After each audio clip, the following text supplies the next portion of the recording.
करो। नमस्कार, मेरा नाम मुकेश, आपका इस ऑनलाइन क्लास में स्वागत है। हमारी पर्यावरण की ये मोस्ट इम्पोर्टेंट क्वेश्चनों की क्लास है, जिसमें हम मोस्ट इम्पोर्टेंट 10 क्वेश्चनों को सॉल्व करेंगे। और जो प्रीवियस क्लास में यानी प्रीवियस एग्जामों में जो आ चुके हैं एमपी टेट यानी एमपी टेट और अदर राज्य के एग्जामों में जो पर्यावरण में जो क्वेश्चन आए हुए हैं उनको भी अपने यहाँ समावेश किया गया है। ये पर्यावरण शिक्षण शास्त्र की ये क्लास है, जिसमें पर्यावरण इन्वायरमेंट पेडागोगी बोलते हैं, पेडागोजी भी बोलते हैं। ठीक है, तो ये अपने मोस्ट इम्पोर्टेंट क्वेश्चन को करेंगे। मैं आशा करता हूँ कि आप इस वीडियो को शुरू से लगाकर लास्ट तक देखिएगा। मैं लगभग इसमें 100 से ज्यादा की टेस्ट सीरीज डालूंगा और मेरी यूट्यूब चैनल को भी पर और भी क्लास डली हुई, जैसे पर्यावरण की है मेरी लगभग 100 से ऊपर सीरीज हो चुकी है। लगभग 110 से 115 के लगभग मेरी टेस्ट सीरीज हो चुकी है। इतनी टेस्ट सीरीज मैंने उसमें अवेलेबल कराई है। इससे ज़्यादा क्वेश्चन बाहर आपके कभी जाएंगे नहीं। मैंने प्रैक्टिस के लिए बहुत अच्छा कराया है। आप थ्योरी पढ़ लीजिए, प्रैक्टिस आप लगा सकते हैं, जिससे आपका डाउट भी क्लियर हो जाएगा। जितने भी एग्जाम आए हैं वो सारे मैंने पर्यावरण में की हुए पर्यावरण की वो लाइव कुछ सीरीज भी चलाई, जिसमें टाइम चलता है साइड में 30 सेकंड का। उसको वह भी उस टाइप में भी कुछ सीरीज भी मैंने बनाई जो मेरे यूट्यूब चैनल पर उपलब्ध है। जो साइकोलॉजी की यानी बाल विकास की टेस्ट सीरीज मिल जाएंगी, वहाँ पर लगभग 20 टेस्ट सीरीज मैंने डाली हुई हैं। तो चलो अपन सबसे स्टार्ट करते हैं। सबसे पहला क्वेश्चन है, छात्रा में मानचित्र क्या दिया है? छात्रों में मानचित्र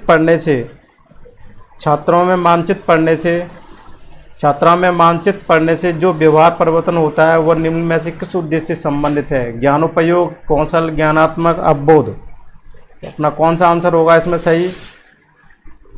इसमें अपना आंसर सही होगा अवबोध। अगला क्वेश्चन है अपना, पर्यावरण की औपचारिक शिक्षा से क्या आशय है?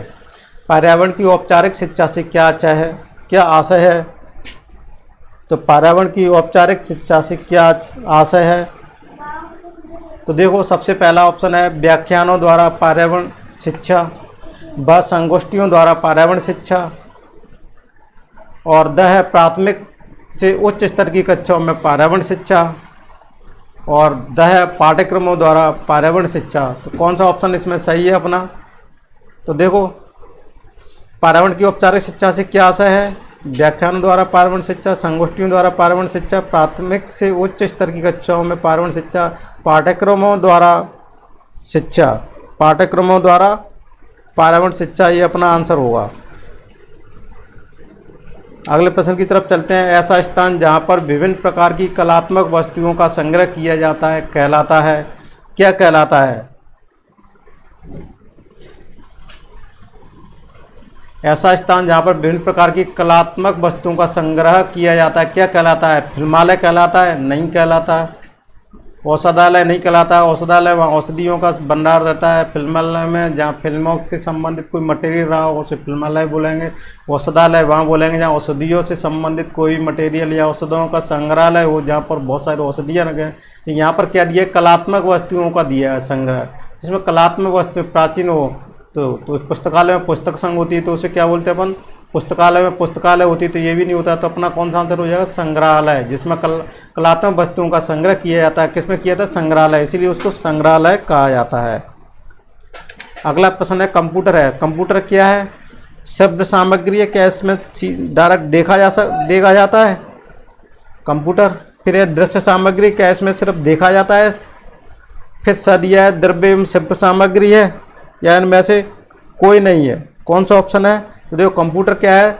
जिसको देखा भी जा सकता है और सुना भी जा सकता है, जिसमें चलचित्र भी डिस्प्ले पे दिखते हैं और आवाज़ भी आती है और दिखती भी है। तो दोनों चीज़ें हैं। शब्द माने सुनाई भी देता है और दिखाई भी देता है। तो ऐसी सहायक सामग्री में आता है कंप्यूटर। तो ये कौन सी में सहायक सामग्री किस कैटेगरी में आता है? तो श्रव्य एवं दृश्य सामग्री कैटेगरी में आता है। तो ठीक है, तो अपने अगले क्वेश्चन की तरफ चलते हैं। पर्यावरण शिक्षा का मुख्य उद्देश्य है। पर्यावरण शिक्षा का मुख्य उद्देश्य क्या है? क्या जागरूकता लाना है, या सहभागिता लाना है, या अभिव्यक्ति में परिवर्तन लाना है, या एक उपरोक्त सभी? कौन सा ऑप्शन है इसमें? तो देखो, ये सभी हैं। जागरूकता लाना भी पर्यावरण का शिक्षा का मुख्य उद्देश्य है, सहभागिता भी लाना शिक्षा का मुख्य उद्देश्य है, और अभिवृत्ति में परिवर्तन लाना भी। तो अपना ये सभी आंसर सही होगा। अगले प्रश्न की तरफ चलते हैं। सामाजिक पर्यावरण अध्ययन शिक्षण में भ्रमण का उद्देश्य होता है। सामाजिक पर्यावरण अध्ययन शिक्षण में भ्रमण का उद्देश्य क्या होता है? मेन बहलाव होता है। सामाजिक पर्यावरण अध्ययन मेन बहलाव होता है? मेन बहलाव तो होता नहीं है। मेन बहलाव होता है विषय का स्पष्ट ज्ञान व समुदाय से संपर्क होता है, शिक्षक का मार्गदर्शन प्राप्त करना होता है, उपरोक्त सभी। तो अपना कौन सा हो जाएगा? उपरोक्त सही। अगला क्वेश्चन है, पर्यावरण को आधार बनाकर भौतिक व जैविक पर्यावरण शिक्षण करना चाहिए, क्यों करना चाहिए? पर्यावरण को आधार बनाकर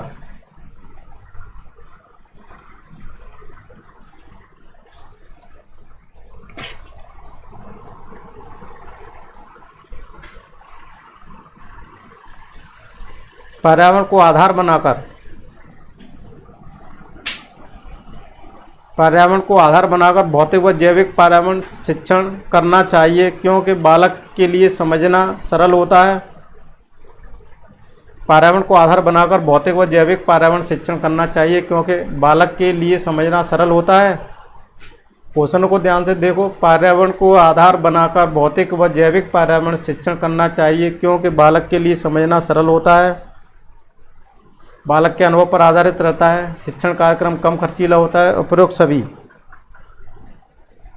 कौन सा अपना इसमें आंसर हो जाएगा? उपरोक्त सभी। यानी बालक के लिए समझना सरल होता है, बालक के अनुभव पर आधारित भी रहता है और शिक्षण कार्यक्रम कम खर्चीला हो जाता है। तो देखो अगला प्रश्न है, निम्न में त्रिविमीय उपकरण है। त्रिविमीय कौन सा है? जिससे अपन इंग्लिश में बोल देंगे 3D जो चित्र रहते हैं ना, जिसमें त्रिविमीय 3 विमाएँ रहती हैं, लंबाई, चौड़ाई और ऊंचाई, तो उसे त्रिविमीय बोलते हैं। तो त्रिविमीय उपकरण कौन सा है? क्या फ्रेनेल बोर्ड में त्रिविमीय चित्र दिखाई देता है, या मॉडल में दिखाई देता है, या डायरामा में, या प्रयोजना में? तो मॉडल क्या होता है? त्रिविमीय होता है। अगला प्रश्न है अपना, पर्यावरण शिक्षा के अंतर्गत विभिन्न विषयों के कारण हम कह सकते हैं। पर्यावरण शिक्षा के अंतर्गत विभिन्न विषयों के कारण हम कह सकते हैं, यह एक जटिल विषय है। पर्यावरण शिक्षा के अंतर्गत विभिन्न विषयों के कारण हम कह सकते हैं कि एक जटिल विषय है, वह इसका पाठ्यक्रम विस्तृत है, इसका पाठ्यक्रम निश्चित है, इनमें से कोई नहीं। तो देखो ये जटिल विषय तो नहीं कह सकते। इसका क्या होते हैं? इसका पाठ्यक्रम विस्तृत है, बहुत ब्रॉडली है, इसका पाठ्यक्रम बहुत ब्रॉडली विस्तारित है, इसलिए ये वाला आंसर हो जाएगा। अगला प्रश्न है, संसाधन कौन सा है? देखो संसाधन संरक्षण के संदर्भ में निम्नलिखित में से कौन सा कथन सत्य नहीं है?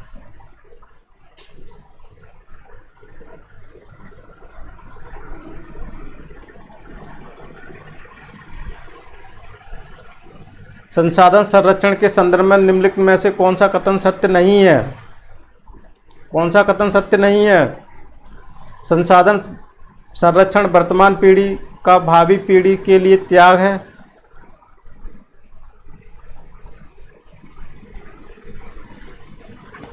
यह संरक्षण का पृथ्वी तथा उसके संसाधनों का बुद्धिमत्तापूर्ण उपयोग है। भैया सब मिट्टी व जल दीर्घकालीन संसाधन रहते, संरक्षण की आवश्यकता नहीं है। यह द संरक्षण का प्राकृतिक संसाधनों के अनुकूल उपयोग होता है। कौन सा कथन सत्य नहीं है? तो कौन सा कथन सत्य नहीं है? मिट्टी व जल दीर्घकालीन संसाधन है, कथन के संरक्षण की आवश्यकता नहीं है, तो ये कथन सत्य नहीं है। तो कौन सा ऑप्शन हो जाएगा अपना? ये वाला ऑप्शन अपना सही हो जाएगा। कौन सा वाला? स वाला।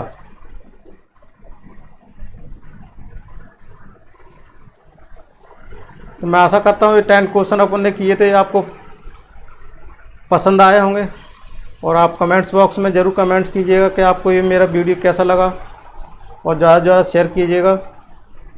अगर आप यूट्यूब चैनल पर नए हैं तो कृपया करके इसको सब्सक्राइब करना न भूलिएगा।